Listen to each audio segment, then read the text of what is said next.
Now, correct me if I'm wrong, but when you're first starting your car detailing business, you're a bit limited on time and money and resources, right? As much as you want to do everything, realistically, you only have X amount of hours and energy to get stuff done throughout the day. And possibly you're starting as a part-time detailing, you're perhaps doing it on your off days, on, when you work half a day at work or on the weekends.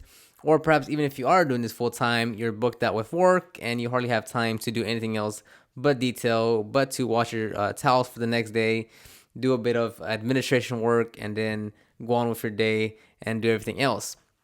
And the reason why I want to point this out is that you need to really focus in on one strategy, one marketing strategy, and just follow it to the absolute fullest until you get the absolute best results from it, and then move on to your next strategy. Because you're going to be a one-man shop, maybe two-man shop, and even then everyone's limited on resources. Again, you have other priorities, you have a job, you have a part-time job, you have your life to handle, so you can't do everything that you want. So for instance, there's marketing strategies as far as Instagram, YouTube, Facebook, local Google SEO, Google AdWords, Facebook ads. All of those are great channels. But when you're starting off, when you don't have enough capital to pay in a consultant or hire a team or hire someone for yourself, you need to be able to prioritize which one is most important. So for instance, for me, I've only been focusing on local SEO for the past year and a half now.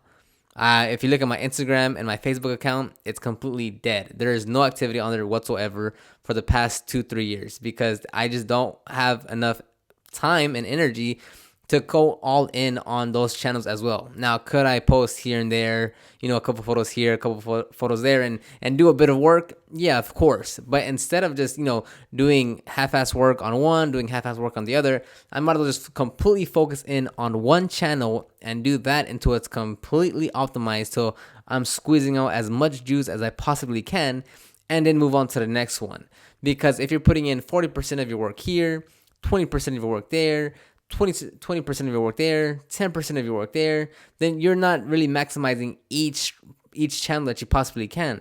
So, you take before and after photos, and you want to post it on Facebook and Instagram, and perhaps make a YouTube video out of the photos, which is all great. But again, you were limited on time and energy. So if you want to just focus in on one channel to get the absolute best results from there, to be most consistent there, then you should definitely think about it in that way, where once you completely capitalize on one strategy, once you just knock it out the park and it just, doing all the work you need to do, then move on to the next. And then, learn everything you need to do to be successful there, implement strategies, learn the ins and outs of that platform, and then move on to the next one.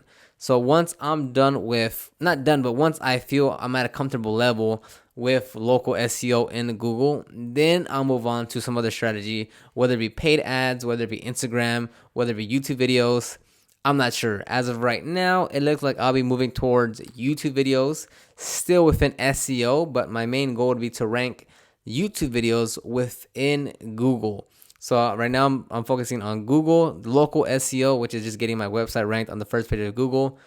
That I'm currently on there, but I know I'm lacking in a lot of keywords that I know I can get higher to get more traffic to my website, to get more leads and calls and sales. So once I feel comfortable with that, I'll start putting in a bit more time and energy into my YouTube videos and trying getting those ranked in Google as well. So I'll have my website on the first page of Google, possibly a listing on the snack pack where it shows the three locations in the map, and then possibly a YouTube video. So hopefully I'll take up 2 to 3 spots on the first page of Google to bring in much more traffic. And I'm not really worried about Instagram. I'm not really worried about Facebook or Facebook ads. Now, could I develop some type of strategy to, fit in, just, nudge in a little bit to get some traction? I can, and I possibly will. But you really want to think about big picture of where can I really focus in all my energy and efforts to really get the maximum results with the little time and energy that I do have. Now, if you want to hire someone to kind of free up more time so you can market and sell more, that's also an option too. But just in a general sense of you only have so much time, at your computer after you do detailing, after you clean out your van, after you fix up your shop again and have to get ready for the next customer. You only have a little bit of time throughout the day at the end of the day, at the beginning of the day, to get something done. So just keep that in mind. This is great for both beginners and those that are already, well into their career, in detailing that, you, as much as you want to do everything because you know the results can potentially be there, you diversifying yourself so much, is belittling your results on everything. So, if you're doing everything, you're not getting as many results as you could if you just focus on one thing. So definitely focusing on your results. If you do want to read a book on this type of method or just this concept, there's The One Thing by Gary Keller, and there's Essentialism by Greg McKeown, something like that. Both really great books. Again, completely nowhere near detailing, but it does help you prioritize what is most important, how you can really dilute, all the tasks and projects and mess you think you want to work on to the most essential, to that one thing that will just change everything for you. So definitely check out those books if you're a reader. It'll help you out in your business. Leave your comments down below on your thoughts, some words of wisdom possibly.